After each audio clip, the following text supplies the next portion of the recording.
안녕하세요. 저는 58살 나이에 대학병원에서 근무를 하고 있으며 한 집안의 가장으로서 열심히 살고 있는 남자입니다. 새로운 사람과 또 다른 인연을 만들고 그 인연을 좋은 관계로 유지하기 위해 마음에 들지 않거나 생각한 기준에 미치지 못해도 넓은 마음으로 받아들여주면 상대방도 그런 마음을 잘 알고 관계 유지에 신경을 많이 쓸 줄 알았습니다. 그래야 오랜 기간 모두가 행복한 삶을 살 수 있으니까요. 불행한 삶을 누가 원하겠어요. 그저 얼굴만 봐도 웃음이 나올 정도로 좋은 사람이 되려 노력했는데 모든 건 생각하는 대로 쉽게 이루어지지 않는 것 같습니다. 저희 딸은 음악을 전공하고 있고 사위는 사업을 운영하고 있습니다. 둘이 사랑해서 좋은 관계를 유지하고 있었고 그런 모습을 지켜보고 있던 저와 아내는 딸은 워낙 똑똑하고 처신을 잘하기 때문에 남자를 만나고 있다고 해도 크게 걱정되는 건 없었어요. 그만큼 딸을 믿고 있었으니까요. 부모가 믿어주지 않으면 누가 믿어주겠어요. 그래서 항상 잘하리라 생각했습니다. 그렇게 몇 년의 시간 동안 뒤에서 연애하는 모습을 묵묵히 지켜보니 어느새 결혼까지 시키게 되었고 무엇이든 땀 흘리며 열심히 하려는 사이의 모습이 듬직하고 자랑스러워 앞으로 행복하게 잘 살길 원했어요. 저에게도 정말 열심히 살겠다며 결혼 허락해줘서 고맙다고 몇 번을 찾아와서 비싸 보이는 음식들과 같이 먹을 수 있는 술까지 사가지고 와서 저희 집안의 한 가족으로서 살아가려고 열심히 하는 모습에 저도 마음이 열려 사위를 아들로 받아들이게 되었습니다. 그렇게 몇 년의 결혼 생활을 지켜보면서 둘이 행복하게 잘 사는 모습이 보기 좋았고 주위에서도 천생연분이라는 소리를 들을 정도로 정말 부부금슬이 좋았고 그만큼 가족들에게도 실망을 안겨주지 않았어요. 주말에 시집 뭐하러 왔어? 일도 바쁘면서 또 우리 딸이 집에 오고 싶다고 말한 겐가? 아닙니다. 제가 아버님과 같이 저녁 먹으며 술 한잔 하고 싶다고 혜원이에게 먼저 말했습니다. 시간 괜찮으시죠? 자네가 같이 밥 먹자고 하면 나야 좋지. 내가 마다할 이유가 뭐가 있겠나. 어서 들어오게. 자네 온다고 해서 상다리가 부러질 정도로 한상 차려놨네. 그런데 양손에 뭘 그리 많이 들고 온 거야? 이게 뭐야? 선물이야? 돈 벌면 뭐해요?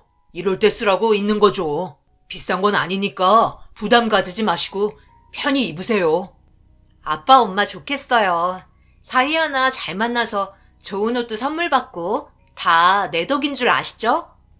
아내는 자기가 원하는 선물을 받았는지 입이 귀에 걸릴 정도로 좋아하고 있었어요.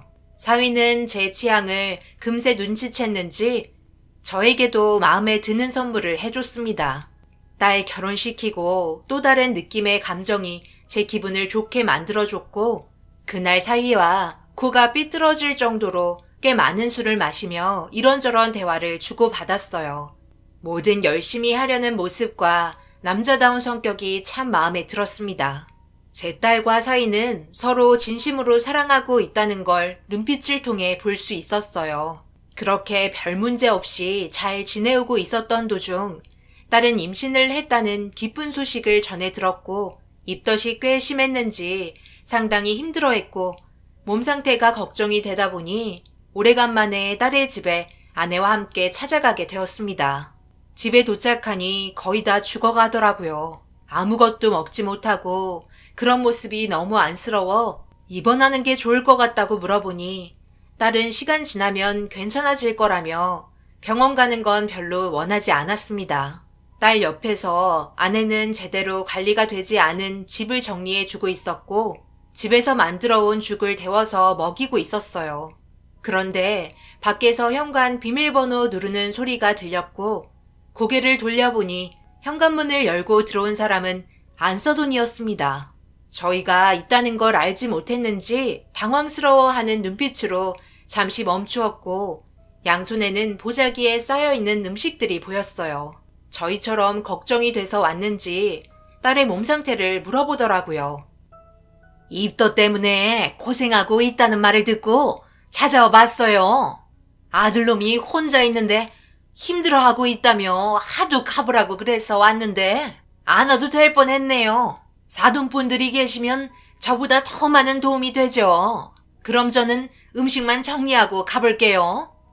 오신 김에 좀 더 있다 가세요. 저희도 지금 막 왔거든요. 정말 많은 음식들을 준비해 오셨네요.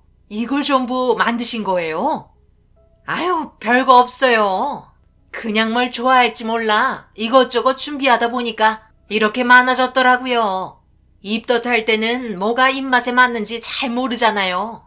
입덧이 심하면 아들이라고 그러던데 아주 건강한 아이가 태어나려고 하나 보다. 얘야, 조금만 참아라. 입덧하는 시기가 있다. 그만큼 참으면 다시 예전처럼 입맛이 돌아오니까 힘들어도 조금만 힘내렴. 안사돈도 제 딸이 많이 걱정이 됐는지 집에까지 찾아와 많은 음식들을 준비해 주셨고 사소한 거 하나하나 챙겨주려는 모습이 너무 보기 좋았습니다. 얼마의 시간이 지나고 안사돈은 할 일이 있는지 돌아가셨고 저희는 사이가 올 때까지 기다리고 있었어요.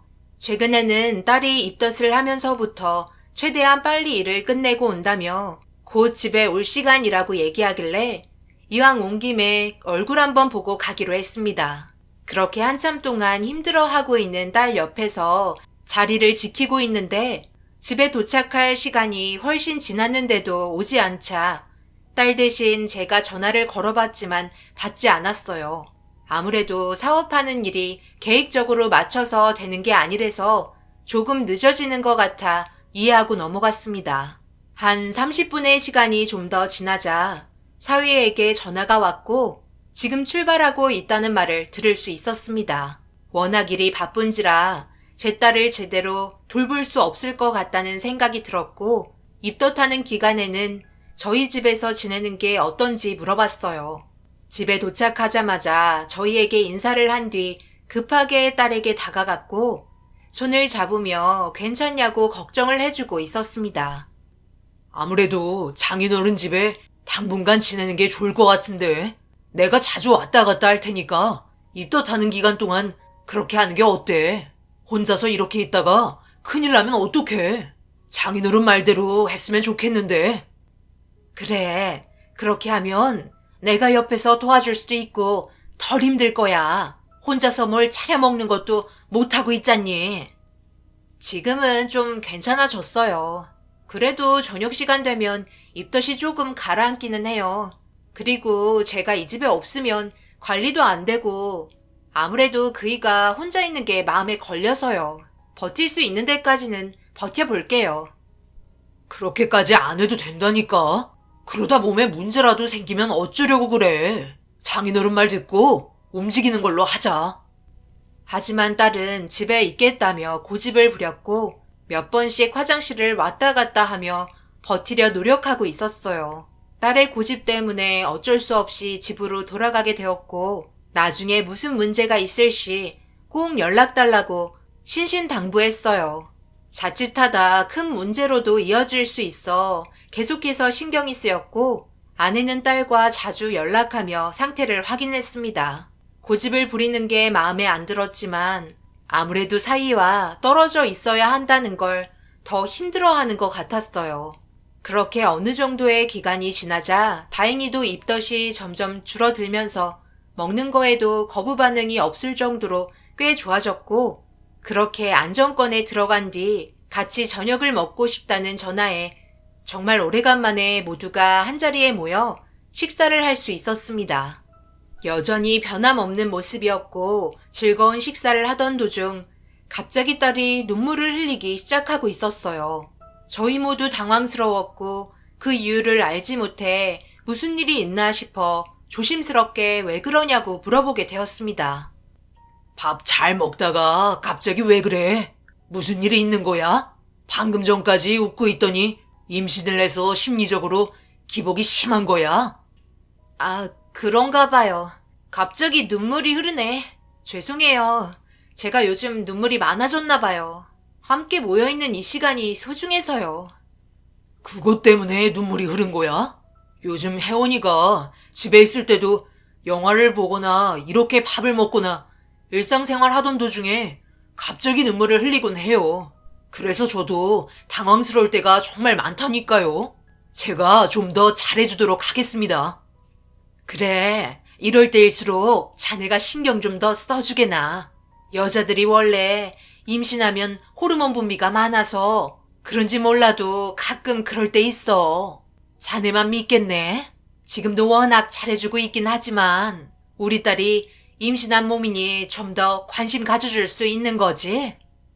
딸은 금방 진정이 되었는지 다시 웃으면서 밥을 먹기 시작했고 분위기는 다시 좋아졌어요. 그런데 그런 딸의 얼굴이 제가 봤을 때는 슬픔을 가리기 위해 억지로 웃어 보이는 것 같아 잠시 단둘이 대화를 가질 수 있는 자리를 만들었습니다.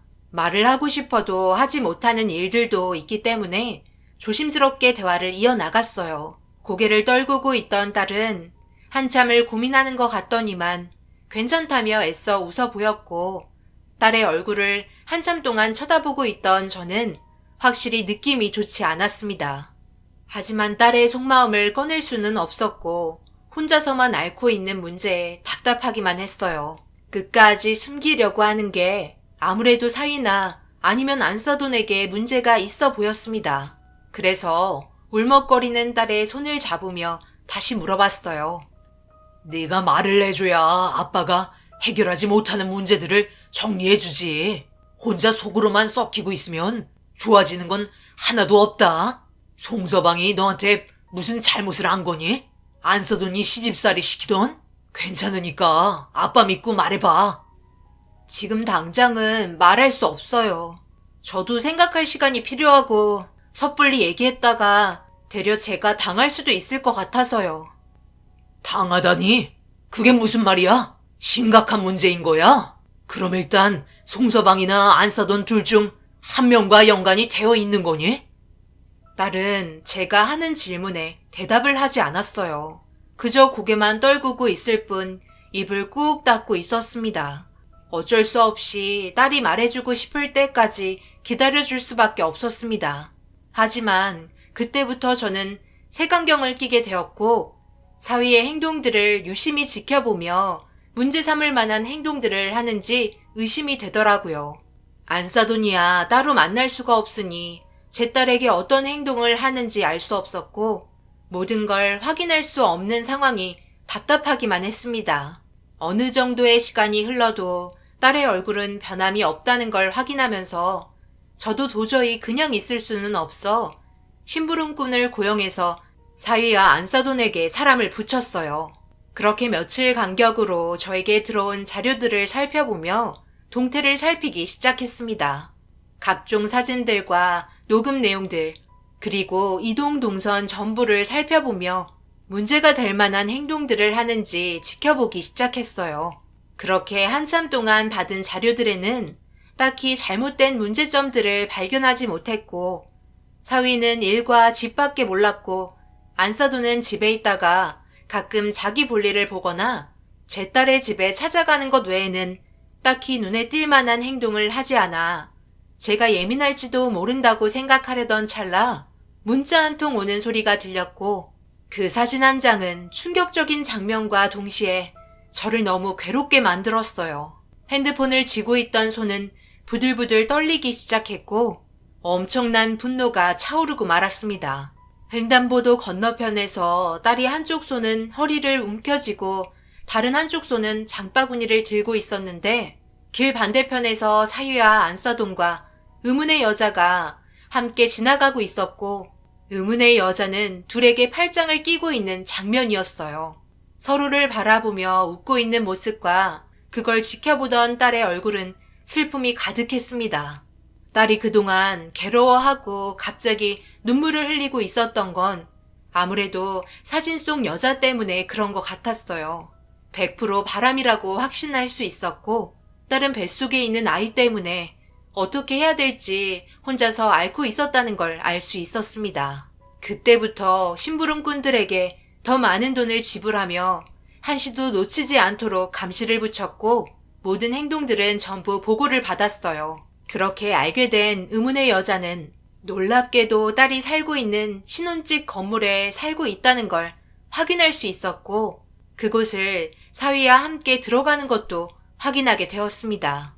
의문의 여자에게도 사람을 붙여 확인을 하자 엄청난 사실을 알 수 있었고 더 이상은 가만둘 수 없었어요. 딸과 사위가 살고 있는 바로 위층에 자리를 잡고 살고 있었고 그걸 알게 되니 피가 거꾸로 쏟을 정도로 정신을 붙잡을 수 없었습니다. 그래서 딸이 입덧을 하고 있을 때 저희 집에 가자고 했을 때도 가지 않으려 했던 게 아마도 그 여자가 자기 집에 들어오게 될까봐 그게 싫어서 버티고 있었던 것 같았고 이 문제를 제가 정리할 수 있을지 걱정이 되었어요. 딸의 뱃속에 있는 아기는 뭔 죄이길래 이런 정신 나간 행동들을 하고 있는지 이해할 수 없었어요. 저는 의문의 여자가 있는 집에서 그녀가 오기만을 기다렸고 한참 뒤에 그 여자가 엘리베이터에서 내려 문을 열고 들어가려는 순간 의문의 여자를 붙잡아 현관문으로 끌고 들어갔어요. 비명을 지르며 누구냐고 소리치자 사위의 이름을 대며 장인어른이라고 말을 했고 제 정체를 말하자 흠칫 놀라더니 당황스러운 표정으로 고개를 돌려 시선을 회피했습니다. 지금 그쪽이 제 사위와 만나고 있다는 걸 한두 번 본 게 아닙니다. 가정이 있는 집안이고 제 딸은 뱃속에 아기까지 있는데 가정 파탄 내려고 작정했나요? 벌써 제 딸은 그쪽이 자기 남편이랑 만나고 있다는 걸 전부 알고 있는데요. 그래서 어쩌라고요? 뭘 어떻게 해주면 좋을 것 같은데요? 불만이 있으면 그 당사자가 오라고 하면 되는 거 아닌가요? 뭔가 착각을 하고 계시는 것 같은데 저는 바람을 피우는 게 아니라 사랑하는 남자를 만나고 있는 것 뿐이라고요. 이쪽으로 이사 온 것도 일부러 그런 건데요. 제가 사랑하는 남자를 쟁취하기 위해서 가정 파탄 내려왔어요. 그러니 그쪽이 저를 협박하거나 뭘 하려고 해도 저는 절대 굽히지 않을 거고 그 사람을 내 남자로 만들 거예요. 그럼 이것도 잘 아시겠네? 저는 벌써 어머님의 사랑을 듬뿍 받고 있다는 걸요. 제가 먹고 싶다는 음식 맨날 싸주시는데요. 그리고 싸다 남은 음식은 아래층에 있는 그쪽 따님 입에 들어가는 거고요. 벌써 상황은 끝났고 더 이상 발버둥 쳐봤자 좋아지는 건 단 하나도 없어요. 그러니까 그 말은 둘이서 살림을 차리겠다는 말인가요? 제가 이렇게 찾아왔는데도 그렇게 한다는 거죠? 후회하지 않을 자신 있으세요? 그쪽이 얼마나 대단한 사람인지는 잘 모르겠지만 후회하지 마세요. 제 딸에게 눈물을 흘린 대가 똑똑히 치러 드릴 테니까 그때 가서 애연을 해도 절대 용서해주지 않을 겁니다. 아시겠어요? 저는 그곳에 오래 있다가는 혈압이 올라 쓰러질 것 같다는 생각에 뒤돌아 밖으로 나가려고 하는데 현관문 비밀번호 누르는 소리가 들렸고 문을 활짝 열며 그 여자의 이름을 부르면서 밝게 웃는 얼굴과 마주하게 되었고 저는 그 자리에서 사위의 얼굴에 주먹이 날아가고 말았어요. 아래층에는 자기 아이를 가진 제 딸이 기다리고 있는데 바로 위층에서 다른 여자와 또 다른 사랑을 나눈다는 게 더 이상 용서되지 않았습니다. 더군다나 제 두 눈으로 확실한 장면을 봤기 때문에 더 이상 가만히 있을 수는 없었어요. 저는 사이에 멱살을 잡고 끌고 들어가려고 하는데 뒤에서 갑자기 제 머리채를 잡으며 자기 아들 멱살 잡았다고 난리를 치는 낯익은 목소리가 들렸고 힘차게 뿌리치고 얼굴을 확인하니 안 싸더니 화를 내고 있었습니다. 지금 너희들 엄청나게 후회하고 있는 행동들을 하고 있는 거 잘 알고 있지? 지금 이 상황 내가 두 눈으로 똑바로 확인했고 절대 용서하지 않을 거야. 알겠어? 감히 내 딸에게 불행을 안겨줘? 너희들이 그러고도 사람이야? 그럼 사람이지 동물이겠어? 왜 우리 아들 멱살을 잡고 그래? 사람이 살다 보면 마음이 바뀔 수도 있는 거지. 이혼하면 장땡인걸 이렇게까지 열내실 필요 있을까? 그래서 뭐 어쩌게? 소송이라도 걸게? 위자료? 어차피 서로 결혼한 지 얼마 되지도 않아서 위자료 얼마 되지도 않아. 간통 없어진 지가 언제인데 한 사람만 사랑하길 바라는 거야? 나도 내 남편 말고 연애하는 남자 따로 있어. 원래 다 그렇고 그렇게 사는 거지. 혼자 고결한 척 하지 마. 이렇게 된 마당에 제가 무슨 할 말이 있겠습니까? 저희 이혼하겠습니다. 그리고 태어난 아이에 대해서는 양육비 충분히 줄 테니까 걱정하지 말고요. 혜원이 데리고 올라올까요? 지금도 저 기다리고 있을 텐데 아버님도 여기 오셨으니 얼굴은 봐야 하지 않겠어요. 전화해서 올라오라고 하죠. 어차피 제가 이 여자와 만나고 있는 것도 다 알고 있는데요. 저는 더 이상 참을 수 없었어요. 사람이 이성을 잃게 되면 괴물이 된다는 걸 그때 알 수 있었고, 사람도 아닌 그놈의 멱살을 잡고 패대기 쳤습니다. 그런데 갑자기 밖에서 사이렌 소리가 들리기 시작했고, 아래층에서 웅성거리고 있는 소리에 눈을 돌려 급하게 내려가 보니 딸이 들것에 실려가고 있었어요. 너무 놀라 무슨 일이냐고 물어보자 딸의 구조 요청을 받고 출동했는지 확인을 해봐야 한다며 급하게 병원으로 향했습니다. 제가 근무하는 병원이 근처에 있었기 때문에 전화를 걸어 자리를 만들었고, 갑자기 정신을 잃은 딸이 무슨 문제가 있는지 알 수 없는 상태라 극도로 불안해지기 시작했어요. 순식간에 집안이 풍비박산이 나게 되었고, 사람 하나 잘못 들이면 집안이 무너질 수도 있다는 걸 그때 뼈저리게 느꼈습니다. 그렇게 병원에 도착하자마자 정밀검사에 들어갔고, 더 큰 문제는 딸이 만삭이었기 때문에 정신을 잃었다는 건 둘의 생명에 지장이 생기는 거였어요.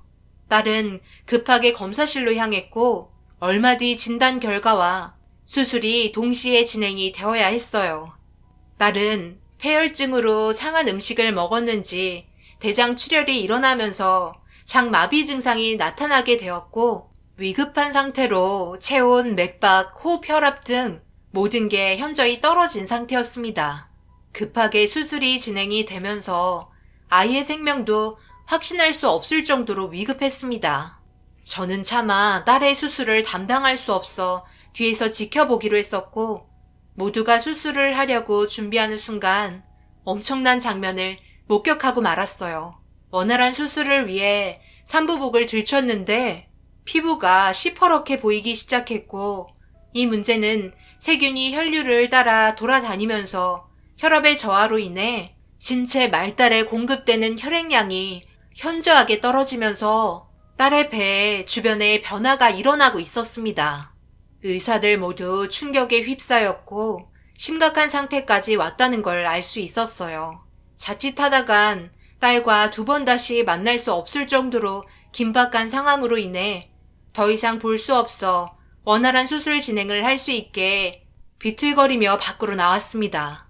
급성 상태로 보이는 폐혈증이라고 쇼크가 동반이 되면 짧은 시간 내에 세상을 떠날 수 있을 정도로 매우 높은 수준까지 오게 된 상태였습니다. 제 딸을 수술하는 의사들을 믿고 맡길 수밖에 없었고, 쉬지 않고 제발 살려달라고 애원했어요.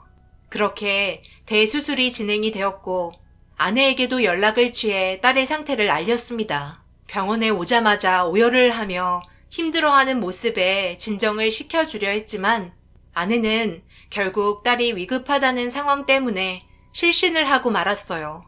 얼마의 시간이 흘렀는지 오랜 수술 끝에 담당 의사가 걸어 나왔고, 떨리는 목소리로 수술 결과에 대해서 물어보자 다행히도 수술은 잘 끝났지만 안타깝게도 아이는 세상을 떠나고 말았다며 고개를 숙인 채 힘든 몸을 이끌고 돌아갔습니다. 병실에 누워있는 딸은 한동안 정신을 차리지 못했고, 아내는 곁을 지키고 있었어요.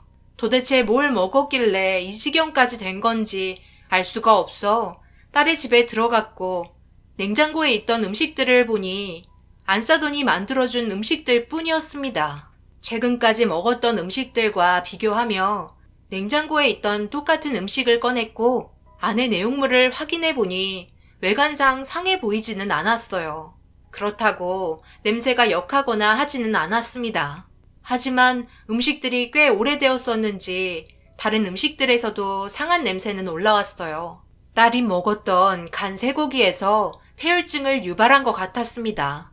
이것 또한 안 싸돈에 지실 수도 있다는 생각 때문에 위층으로 달려 올라가 문을 두드리니 벌써 나가고 없는지 아무런 인기척도 없었고 심부름꾼에게 연락을 취해 행방을 알아보자 그놈들 집에 함께 있다는 걸 확인하고 급하게 차를 몰아 찾아갔어요.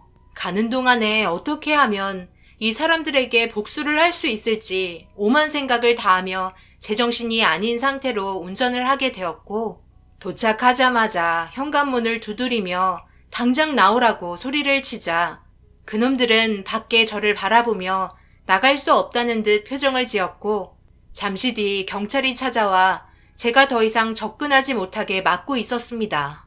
상황을 설명해도 경찰분들은 저를 바라보고 있는 나쁜 놈들을 보호해주고 있었어요. 피해자는 저인데도 신고를 저놈들에게 먼저 받았으니 그건 나중에 법적으로 해결하라며 더 이상의 접근을 막았습니다. 분노가 오를 대로 오른 상태에서 결국 아무것도 하지 못하고 딸이 누워있는 병실로 돌아오게 되었고 정신을 차리지 못하고 있는 딸이 너무 불쌍했어요. 잘 살아보려고 결혼한 건데 이런 일들이 벌어지니 너무 마음이 안 좋았습니다. 그렇게 다음날 아침 딸이 눈을 뜨게 되었고 아이부터 찾기 시작했지만 하늘로 떠났다는 말에 입을 꾹 닫은 채 눈물을 흘리며 슬퍼하고 있었습니다. 그래도 서로 사랑하는 사이였는데 얼굴 한번 내밀지 않는 그놈이 너무 싫었어요. 결국 제가 법적으로 할 수 있는 건 그놈들을 상대로 이혼과 이자료 소송뿐이었고 음식에 관해서는 아무런 처벌도 내려줄 수가 없었습니다. 상하기 전에 만들어진 음식이었지만 방치된 지 오랜 시간이 지나 상하게 된 거라 그놈들의 짓이라고 판정이 나지 않았어요. 결국 이런 식으로 상황이 마무리되었고 더 이상 그놈들과 만나는 일이 없을 거라 생각하며 점점 회복하고 있는 딸을 돌보면서 새 출발할 수 있도록 옆에서 좋은 말만 해주었습니다. 딸도 임신을 하고 어느 정도 배가 불러왔을 때부터 알게 된 거였고 모두가 축복해주고 행복해하는 얼굴들을 보면서 실망시켜드리고 싶지 않아 말도 안 하고 혼자서 앓고 있었다며 죄송하다는 말을 꺼냈어요. 슬퍼하는 딸을 아무 말 없이 안아주었고 한참의 시간이 지나 태어날 수 있었습니다. 그렇게 모두가 과거의 일들을 잊으려 열심히 살면서 지내고 있는데 1년이 지난 시점에 저희 병원에 위급한 환자가 들어오고 있었어요.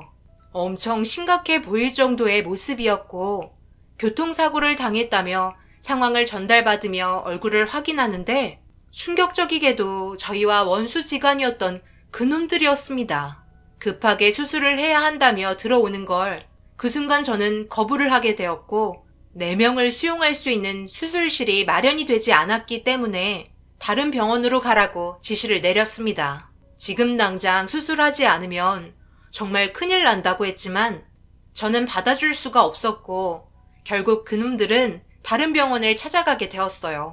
제 딸을 그 지경으로 만들어 놓고 저희 병원에 있는 사람들의 손으로 그놈들을 살려주고 싶은 마음이 없었습니다. 그래서 거부를 하게 된 거였고 결국 다른 병원을 찾아 떠나게 되었네요.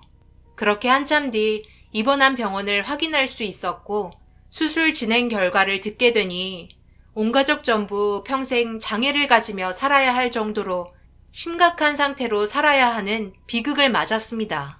저희 병원에서 만약 치료를 진행했다면 좀 더 괜찮은 몸 상태를 얻을 수 있었겠지만 저는 그렇게 하지 못했습니다. 개인적인 감정을 떠나 의사로서 그 사람들을 받아줬어야 했지만 제 딸에게 엄청난 상처를 준 그 사람들을 딸의 아버지로서 용서할 수 없었어요. 그리고 제 판단으로 인해 그 사람들은 제대로 활동할 수 없을 정도의 장애를 가지고 평생을 살게 되었네요. 제가 한 판단에 대해서는 후회하지 않습니다. 자신들이 한 행동들에 대해 앞으로 평생 후회하며 살았으면 좋겠네요. 제 딸과 아무런 문제 없이 살았다면 이런 결말도 오지 않았고 모두 다 행복했을 텐데 자신들이 걷어찬 거 어쩌겠어요. 벌 받아야죠. 이 글을 끝으로 제 기억 속에 그 사람들이 지워졌으면 하는 바람입니다. 제 사연 들어주신 분들 감사합니다.